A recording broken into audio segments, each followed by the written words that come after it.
안녕하세요, 투어십니다. 오늘 영상은 2022년형 G80 3.5 스포츠 다이나믹 패키지 후륜 모델 5만 킬로 주행 후기입니다. 먼저 제가 구매했던 가격은 7,680만원이었습니다. 그때 개별 소비세, 혜택이 있어서 7,550만원 정도에 구매를 했었습니다.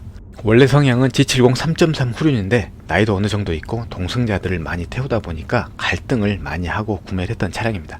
구매하기 전에 현대에 가서 시승을 G70 3.3 스포츠 패키지 AWD, G80 3.5 스포츠 다이나믹 패키지 AWD 두 번씩 시승을 했었는데 그건 그렇고 이제 제법 가을의 향기가 확 느껴지는 시기네요. 향기 하니까 말 나온 김에 제가 전에 무료 협찬 받았던 벤볼릭 방향제 후기를 남겨볼까 합니다. 요즘 인기 있는 방향제인데요. 무료 협찬 제품이면 어느 정도 자신이 있으니까 협찬도 해주고 그러지 않을까 생각이 듭니다. 2개월 정도 사용을 해봤는데 간략하게 우선 3가지 장점을 말씀드리겠습니다. 첫 번째, 향이 싸구려틱하지 않고 은은해서 정말 좋습니다. 너무 자극적이면 머리가 아플 수 있는데 은은하게 퍼져나가니까 좋고요. 강도 조절에 따라서 살짝 두 번 구운 듯 만 듯한 땡땡김처럼 향이 날 듯 말 듯해서 좋을 때도 있습니다.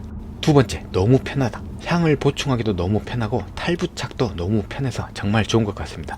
방향제 사용하기가 귀찮아서 라는 핑계를 댈 수 없을 정도로 정말 편합니다. 이게 귀찮으면 숟가락은 어떻게 들죠? 조금 과장해서 숨쉬기보다 조금 더 귀찮은 정도입니다. 세 번째, 디자인이 마음에 듭니다. 저는 개인적으로 심플한 걸 좋아하거든요. 제 차에도 보시면 아시겠지만 실내에 아무것도 장착을 하지 않았습니다. 물론 겉에도 마찬가지고요. 실내에 아무것도 없어요. nothing. 근데 벤볼릭 방향제는 차량 실내와 색상만 맞춰도 원래 달려있는 건지 따로 부착을 한 건지 티가 안 날 정도로 자연스럽습니다. 자, 멀리서 보면 어디 있는지 안 보이시죠? 가까이서 봐야 하고 무릎을 탁 치게 됩니다. 제가 무료 협찬을 받긴 했지만 사용을 해보니까 개인적으로 추천드릴 만한 제품입니다. 자, 이제 이어서 시승했던 G70 3.3은 AWD라 살짝 아쉬웠었고 G80 3.5는 시승 센터를 빠져나가자마자 진짜 오리지널 리얼 아저씨 차네 이런 느낌이었습니다. 그 원빈의 그 아저씨 말고요, 그냥 진짜 아저씨 그런 느낌이었습니다. G80의 주행감과 승차감은 제가 좋아하는 성향은 아닙니다. 아니긴 하지만 현실과 적절한 타협을 한 거죠. 안 좋다는 게 아니라 저랑은 안 맞다는 거죠. 전에 후배들이 차를 시승해 보라고 가져왔던 차들이 좀 있었는데 오래전 이야기이긴 합니다. 한 8, 9년 정도 된 것 같습니다. 골프 GTI 6세대, 7세대, 아우디 TT 2015년형인가? 비틀도 하루 타보고, 그리고 포르쉐의 카이맨인가? 2인승짜리 한 3일인가 시승시켜 준 적이 있었거든요. 인상 깊었던 게 날카로운 코너링은 너무 당연한 거니까 제외를 하고, 패들 시프트가 한 손으로 업다운이 가능했던 게 정말 신기했었습니다. 제 기억이 날도 됐을 수도 있긴 한데 왼손만으로도 패들 시프트를 누르고 올리고 이런 식으로 해서 한 손으로 업다운이 가능해서 정말 편했던 기억이 납니다. 물론 가물가물하긴 합니다. 좀 오래돼서. 제 취향은 이런 차들이긴 한데 여유가 있어서 편안한 차와 재밌는 차 두 대를 운행하면 좋겠지만 그렇게 여유로운 건 아니라서 한 대만 운영을 해야 되기 때문에 성향은 G70 3.3이었지만 아무래도 조금이라도 더 넓은 실내 공간이 우선순위였거든요. 그래서 G80을 선택했고, 그 울타리 안에서 조금이라도 재밌게 타보고자 3.5의 후륜, 거기에 스포츠 다이나믹 패키지까지 선택을 하게 됐습니다. G70 3.3 후륜 스포츠 패키지로 그 당시에 견적을 내보니까 5,500 정도 나왔던 것 같은데 작은 차체 때문에 결국은 조금 더 보태서 G80으로 가게 됐습니다. 근데 좀 타다 보니까 G80을 사길 잘한 것 같습니다. G70 3.3이나 좀 더 무리해서 BMW M340i를 샀었다면 스포츠 주행한다고 돌아다니다가 지갑이 그냥 아주 얇아졌을 것 같습니다. G80을 사니까 갑자기 스포츠 주행을 하고 싶다가도 에이 됐어, 애매하네 이러면서 안 하는 경우가 굉장히 많습니다. 뜻밖의 근금 절약이 되는 거죠. 결론부터 말씀드리면 만족스럽습니다.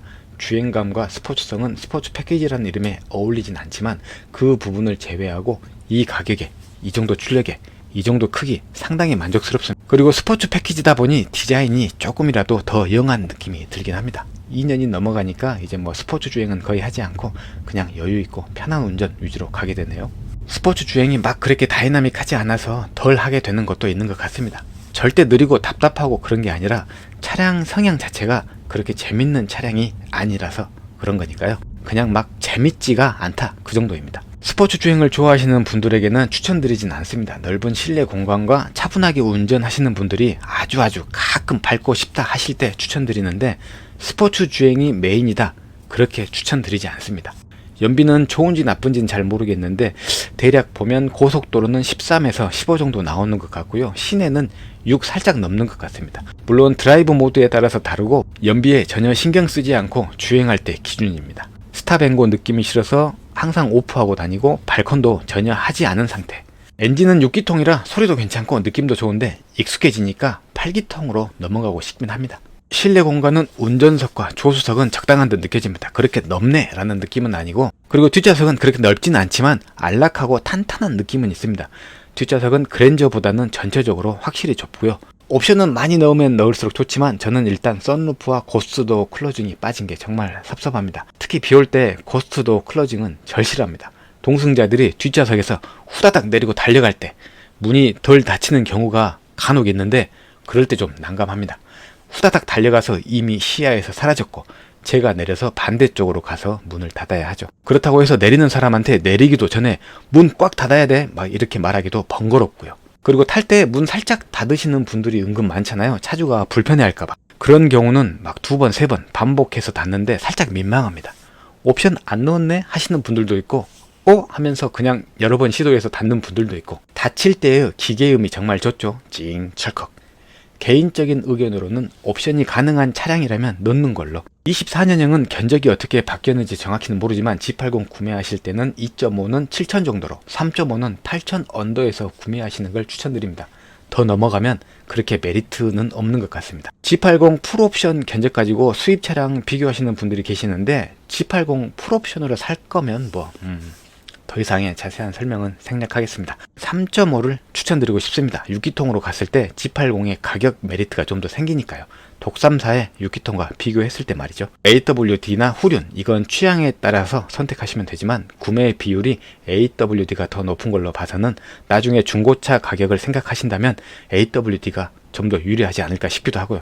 저는 22년형 2.5 AWD도 2000km 정도를 탔었는데 뭐가 더 좋다라고 말씀드리기 딱히 어렵습니다. 장단점이 서로 있으니까요. 차량은 취향입니다. 취향. 며칠 전까지는 RS7이 드림카였었는데 M5 신형 나오니까 이제 M5가 드림카로 바뀌었습니다. 전에는 M5가 좀 작아서 애매했었는데 신형 바디 M5는 정말 멋진 것 같습니다. 이번 5 시리즈 바디는 M5에 최적화된 느낌? 무거워졌다고 말이 살짝 나오는 것 같은데 서킷에서 랩 타입용으로 나온 차량이 아니니까 그게 제 개인적으로 문제가 될 건 없다고 생각을 합니다. M3, M2와 선을 확실히 그어서 저는 더 좋은 것 같습니다. 그런데 비싸긴 하네요. 1억 7천 정도라. 일단은 그냥 드림카로. 오늘 영상은 여기서 마치겠습니다. 감사합니다.